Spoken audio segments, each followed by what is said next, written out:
one of the things that we did for healing for my husband's birthdays is we made a tradition where he loved pizza. So every October 3rd, we order his favorite pizza and we get chocolate cake. Now, his used to be German chocolate cake, but the kids and I don't like German chocolate cake.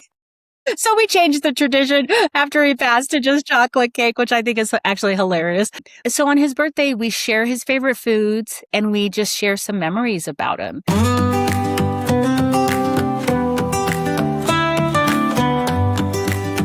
Welcome to the Inheritance of Hope podcast.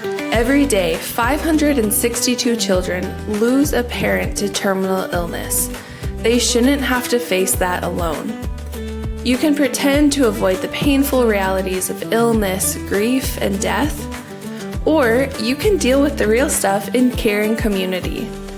On the podcast, people in Inheritance of Hope's community share raw, personal stories of pain, trials, and the shadow of death, which are also stories of joy in terminal illness.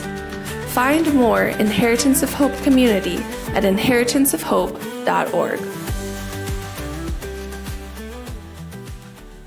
Hello, everyone. Welcome back to the Inheritance of Hope podcast. I'm Ellie, your host, and we are in a series right now answering some questions that frequently come up in the Inheritance of Hope community. So today we have Dr. Aisha Thomas with us to talk about how to navigate some of those milestones or holidays or big important life events after losing your person.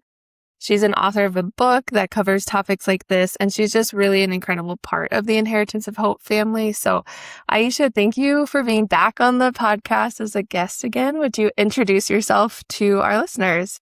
Absolutely. Thank you so much for having me. I first became involved with Inheritance of Hope as my family was served on a legacy retreat. And it was such a phenomenal experience. At the time, we would have had a 5-year-old, a 6-year-old, and a 12-year-old. And my late husband at that time was diagnosed with stage 4 lung cancer. And we were served in April 2019 at the Orlando Legacy Retreat. And it was such an amazing experience. That was my first exposure to Inheritance of Hope as an organization. And it was so incredible that I thought to myself, I don't have the bandwidth right now to get involved, but one day that is definitely going to be an organization that I am going to support in every way possible. And it was amazing how Inheritance of Hope partnered with me after my husband's passing to just be emotionally connected to my children and I. And as the years went by, I was able to have more bandwidth to be able to volunteer. And so now I get to participate in all kinds of things with the organization, which is awesome. Aside from that work, I also volunteer and preach at church, which has been such a wonderful experience for me. I'm an educator, and I was a school administrator and principal and had a 20-year career in the local school district. And then I started traveling, being an education consultant and really coaching principals. And that's the work that I do now as well. We're just so thankful for the work that you do in all those areas of your life. But I just know that you've provided so much wisdom and insight as maybe you're a step or two ahead of people who are currently being served by Inheritance of Hope. And I know you wrote a book about it. Can you tell us a little bit about The Widow's Truth? Yes, absolutely. So I am an author, and writing is a passion of mine. So at some point during my journey, I was about maybe 4 years post my husband passing, that I thought, I feel like I need to get all this stuff out into a book, because unfortunately, I was having a lot of people around me whose husbands were passing. And not only that, but a lot of my friends were in their circle of influence were referring widow friends of theirs to me. And although I loved being a resource at the time, I was still in my own grief journey. I would say under 5 years is still early. And every time I talked to somebody, I would kind of rehash my own journey, right? So it was a kind of an emotional connection for me. So I thought, if I could just write everything down and put it in a book, I could just send the book to people.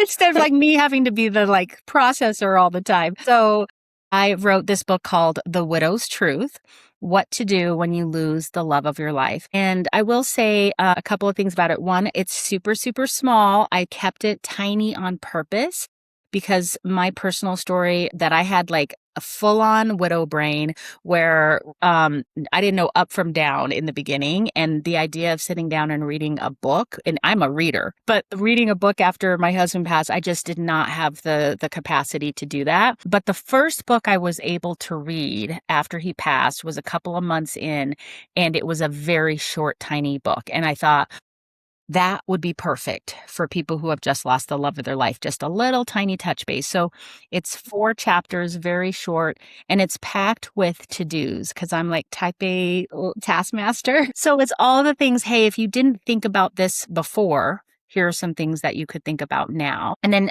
the last thing to note is even though it's called A Widow's Truth, it's because it's my story. It doesn't matter if you're a male or female who's lost your spouse. The book is just about losing the love of your life. It is really specific for those who have young children in the journey because I talk a lot about how to, parent your young children through it. So it's not as applicable to a couple who may have had children that are adult children and that sort of thing. Sure. Yeah. And in your book, you use the phrase, the calendar of landmines, which ties in perfectly with the topic of this episode of, life goes on. Whether you're experiencing loss or grief or illness, whatever, the calendar still has birthdays and anniversaries and holidays. So I would love for you to share, what does the calendar of landmines mean and how do you navigate them? Well, I came up with this phrase after my first year of being a widow because I always thought I was going along in life and I was like, I'm doing well. I'm moving forward. I feel okay. I'm fine. That kind of thing. And then a date would pop up and it would just be like a bomb went off in my body. And I would be back to day one almost of that level of grief. And then a couple of months, I'm fine. And then another calendar date would pop up of some kind and it would be another bomb. So I came up with this idea of an emotional landmine is what the calendar sometimes provides. And I see 4 different kinds of landmines. The first is all the first. So it's that first year of your person's birthday, your kid's birthday, all the firsts that are happening, the first Christmas without, the first Thanksgiving without, et cetera, et cetera. Then the second are the bittersweets. And the bittersweets are things that you're blessed to experience, like your child's high school graduation or them going to prom or something like that. But it's bittersweet because you just wish your person was there, not only for yourself, but for your child. And there were so many experiences that happened that way that I was so excited, like, wow, we get to do this thing and experience this thing, this milestone, yet we're missing a component. And then it's your loved one's dates. So it's their, what I call a death anniversary. It's the day they passed. It's their birthday. Sometimes for some people, it's their diagnosis date. So it's anything that's related specifically to your person. And then the fourth is other losses from the past. Because what I have found with grief is current grief pulls in past grief. And for me, I had a high school friend pass in high school, and then I had a college friend pass from cancer in college. And it brought up all these years later when I'm dealing with my husband's grief, all of a sudden I'm having calendar of landmines of like, my friends' birthdays and their passing and things that I thought I had definitely moved through, but they started popping more emotionally. So that's why I look at 4 types of landmines as all the firsts, bittersweets, their dates, and other losses from the past. So that's a lot for a 12-month calendar. It is. That feels like it could be every other day if something is popping up. Yeah. The good news is I came up with a couple of themes of how to move through it. And the first thing for healing is just recognizing it's okay to not be okay. That in and of itself was like, breathe through it. And the first thing was like, let's just acknowledge the date. Let's just acknowledge that this thing is here or this thing is coming, as opposed to, oh, no, I don't see it. I'm an ostrich, stick my head under the sand type of thing. But let's just acknowledge on a cerebral level that this date is here. And then secondly, let's acknowledge on an emotional level that this might have an impact on my day-to-day. And I became very good at recognizing if my body knew the date was coming before I did. Especially when you get a couple years out, The dates don't have the landmine effect. I had an interesting thing happening where my husband passed July 3rd of 2019. And I noticed a couple years ago, the last week of June was all of a sudden so rough for me. I was crying a lot and I was sad and I was like, what's going on? And then I thought, oh, well, it's about next week. My body is just intuitively processing some emotions that are connected to this landmine date, right? And it just so happened that by the time that date came, I had worked through my emotions. So I was actually okay on the actual date. So just recognizing that our body, our emotions sometimes knows even before we recognize the date is there. And then just allowing that date to be both sorrow and joy. Any of the dates, whether it's their birthday, it's your birthday, it's whatever it is that it's okay to celebrate. It's okay to also be sad because both emotions can exist. So one of the things that we did for healing for my husband's birthdays is we made a tradition where he loved pizza. So every October 3rd, we order his favorite pizza and we get chocolate cake. Now his used to be German chocolate cake, but the kids and I don't like German chocolate cake. So we changed the tradition after he passed to just chocolate cake, which I think is actually hilarious. So on his birthday, we share his favorite foods and we just share some memories about him. The first couple of years, there were tears and there were like, oh, why did this happen? And we're still kind of processing, but we're celebrating. And as years go by, because now it's been 7 years, we still get together and share memories of him. But now it's like, remember when he did this? And we're like laughing. So you find ways to bring joy into the moments of sorrow as well. It just sounds like throughout that whole process, there's grace upon grace and a lot of permission slips. Even if you have to write your own permission slips, like, it's okay that I'm feeling this way. And I think on the last conversation we had when you were a previous guest on the Inheritance of Hope podcast, I think you were talking about like, if you need to go to Crumble Cookies and get a box of cookies every week and that's how you handle your grief, that's okay. It's not going to last forever. Yes. And like, if you need to tweak some traditions and you don't like German chocolate cake, okay, you have permission to tweak it and you can just get chocolate cake, you know? Absolutely. I think one of the things that took me a while to realize, and now I really try to share this with a lot of widow friends, is the guilt of feeling okay on any of these dates is a lie.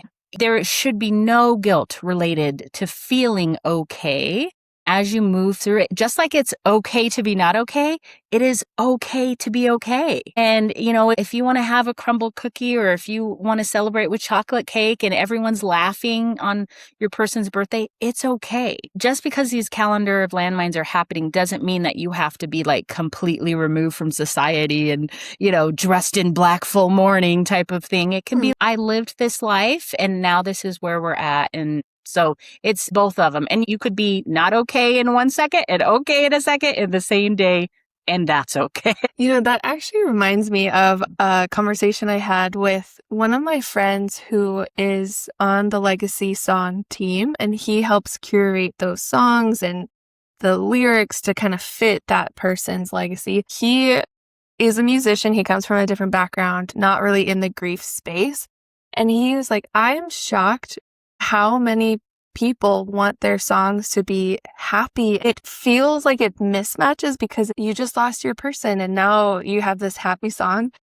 And I was saying, well, yeah, I mean, most of the memories that we have with our favorite people are laughing. They're the happy ones. And that is what we associate our person with. So just because there's loss doesn't mean, oh, there's this dark sorrow that is overpowering everything else. It's like, no, there's that and happiness and there's this joy and there's just so much relief in remembering the good times you had together. Yes, absolutely.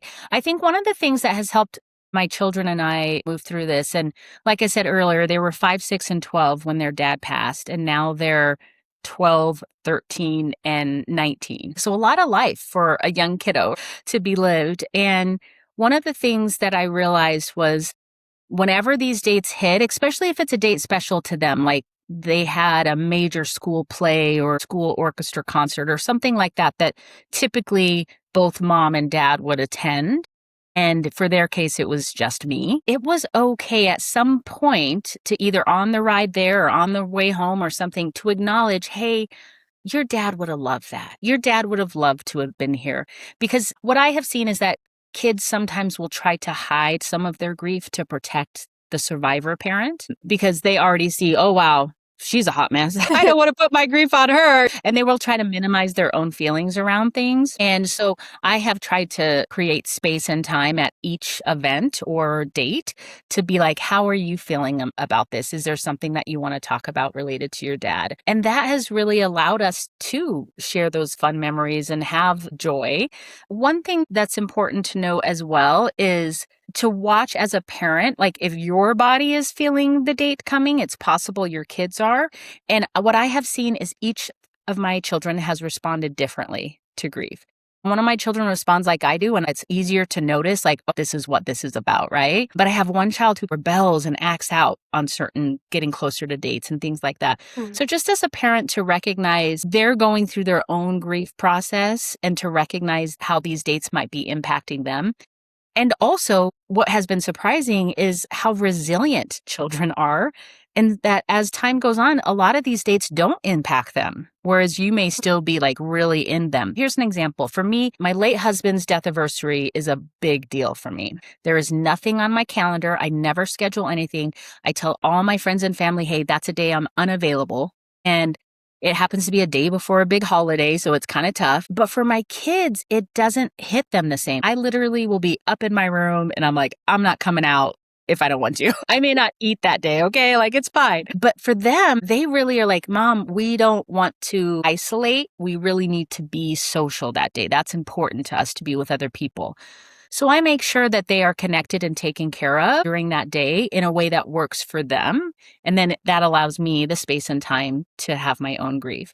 I just think it's important as a parent to really think through what would my child need for this day, and let's have a conversation about it in a healthy way. Yeah, and I think modeling what you just said is so important, where you as the adult with maybe a higher tier of emotional regulation or understanding of your inner landscape, starting the conversation of this might not be a big deal to you, but I'm going to open this door. If you want to walk through it, you can share if you have thoughts or if you're noticing things in your body, what visceral responses are happening. And then if they don't have any thoughts, okay, at least they know it's safe enough to approach that conversation because you have started it and they don't have to take the lead and guard the surviving parent emotions. It's like, no, this is all on the table. This is what I'm feeling. What are you feeling? Absolutely. And again, just making it a safe enough space where you can talk about that loved one in a way where you can share happy memories. And maybe if you have not so happy memories, you can also process those as well. One of the things that I think was really cool at this last Christmas, it would have been our 6th Christmas without Brad. And the kids in the afternoon were like, hey, Mom, we want to watch your guys' wedding video. And I was like, it's Christmas. That's going to be hard. And they were like, no, we want to see, and hear his voice and do the thing. And I was like, okay. So we put on the thing and it is going great. They're laughing at the silly things, the way people dressed back in the 2000s and like all that kind of stuff. And just how young everyone looked at the video. And it's all these great things. And we're really connecting to the video. And the very last line, which of course I had forgotten about, was an interview with just Brad and I, where I say right before the video cuts off, I'm so excited that this is the person I get to spend the rest of my life with. And that just hit me like just right across the face. And I lose it right there on the couch. And I'm like, I didn't know that this was going to be my life. And all 3 of my kids surrounded me and hugged me. And were just like, we love you, Mom. We love you so much. And to know that, at that point, like I said, it was 6 years in. Even through the hardest thing, losing their person as well, that we have created this core unit of tightness within our family where there's so much love and so much caring, where when one of us can't stand up anymore, the other 3 can hold up for a bit. And then we exchange those roles depending on the moment, right? It's just been really neat to say the family foundation, although it's shifted, moving from a family of 5 to a family of 4, it's shifted. that were so tight. And I really am proud of myself as a mom for developing healthy spaces where the kids could process together and I can process in front of them without it being overly dramatic or too much, but that it's an authentic, this is how I'm feeling and let's move through it together. Yeah, that is a huge deal. You should definitely be proud. I'm sure that takes a lot of work and emotional vulnerability, but I think your kids are going to be much better for it. I think so. There are 3 rock stars in the world. Yeah. Now, you mentioned coming up on the death anniversary, you let your friends and family know, like, hey, I'm not available.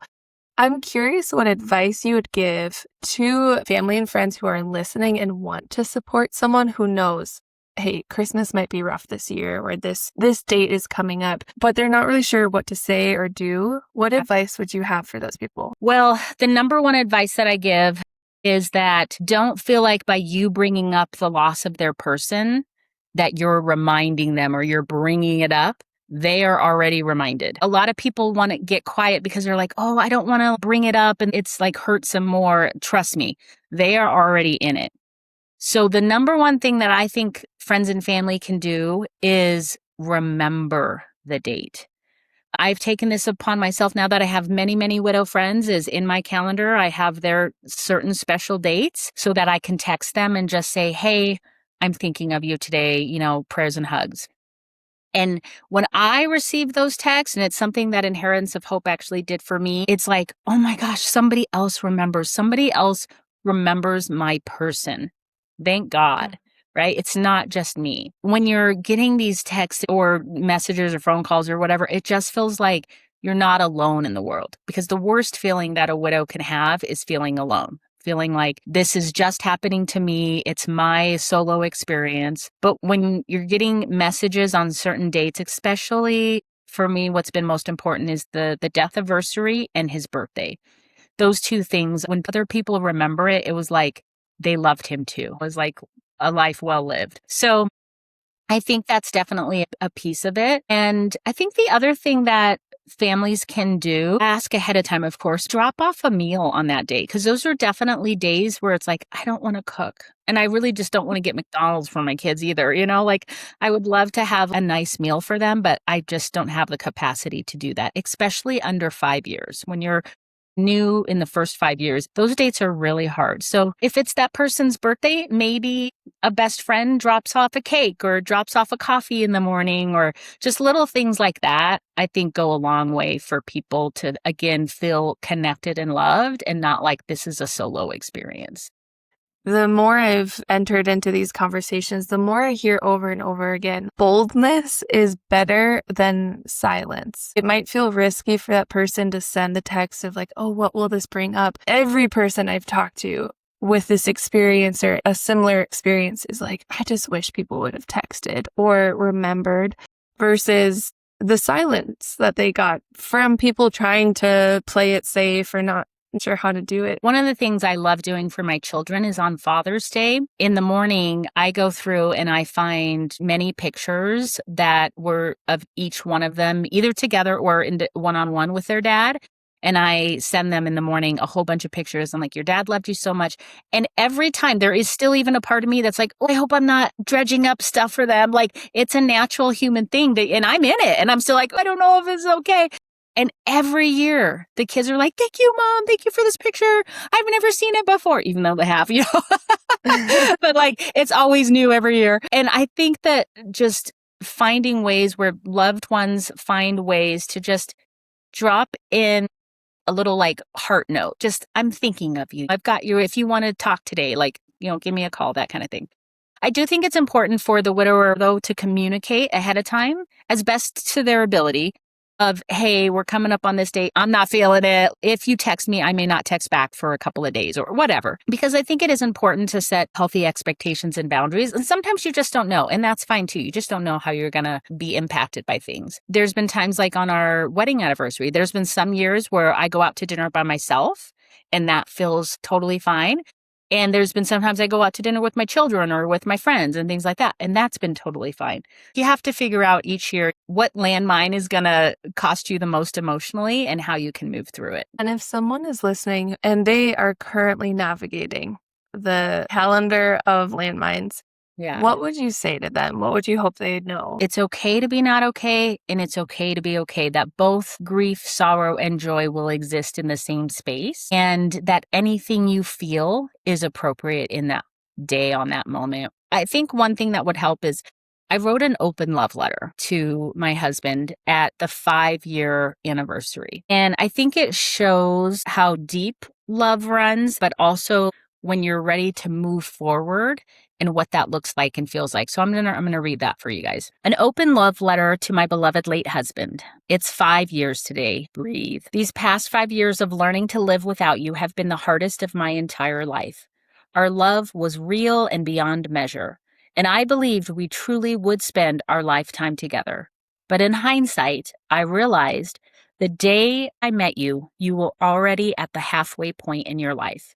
I was 19 and you were 23, and it's not fair that you're not here with me anymore. But luckily, my framework for understanding this universe and for living my life is not in a context of fairness, but in a context of everlasting love. You are my soulmate, you are my true love, and one day, in like 50 decades, I will be with you again. And although I relish that future moment, I have a lot of work to do here on earth before I can join you in heaven. These last 5 years have been about you. It's been about how I can move through the pain of losing you, how I can coach our kids to remember you, how I deal with living without you, and how I learn to love someone that isn't you. But it's been all about you. And in my next 5 years, I want it to be all about me. I want to discover who I am now. I want to coach our children into the next phase of their life where they get to discover who they want to be. I want to coach other widows through their brokenheartedness. I want to write and write and write and write and let my words speak as an inspiration for people in healing. I want to coach leaders in schools on how to transform public education so that every child truly has a solid foundation to choose their own path in life. And I want to help school leaders see there is a path of choosing career and family. I want to worship God with every breath I take. I want to fall in love again and again. I want to be in sync with my body, my mind, my soul. I want peace for me and for our children. And the beautiful part about that is that I know you want that for all of us too. And so in this moment, I release my initial horrific and terrible beginning years of grief to the wind and the earth, and I choose to begin again. I choose the light. I choose joy. I choose love. Thank you, Bradley, for helping me to get here to this moment, to this time in my life. You will always be the yin to my yang. Wow, that is beautiful and captures so many of those supposedly contradicting ideas. Yeah. There is grief and joy. There can be remembrance and moving on. In reading that, I think it reminded me, to answer your question a little bit better on what advice would I give new widows, is I would say not only is it okay to not be okay, but also find who you are now. Explore who you want to be, because you may not be the same person that you were when your person was with you. And so perhaps you have a new passion that you want to discover. Perhaps you never liked cooking and now cooking is really doing it for you, Then cook away, right? So find the thing that really brings you peace and healing and purpose. And I believe that when you have purpose, that's when you have joy in your life. That's beautiful. I am excited to link your book in our show notes so people can find it and read through the whole thing. It was just an excerpt from it, so you can revisit it if you purchase the book and hopefully pass it on to others who need it as well. Thank you so much for your wisdom and creating beauty from a lot of pain. This is really an impactful episode, impactful book, and we're so glad to have you as part of the Inheritance of Hope family. I love it. Thank you so much. I appreciate being here.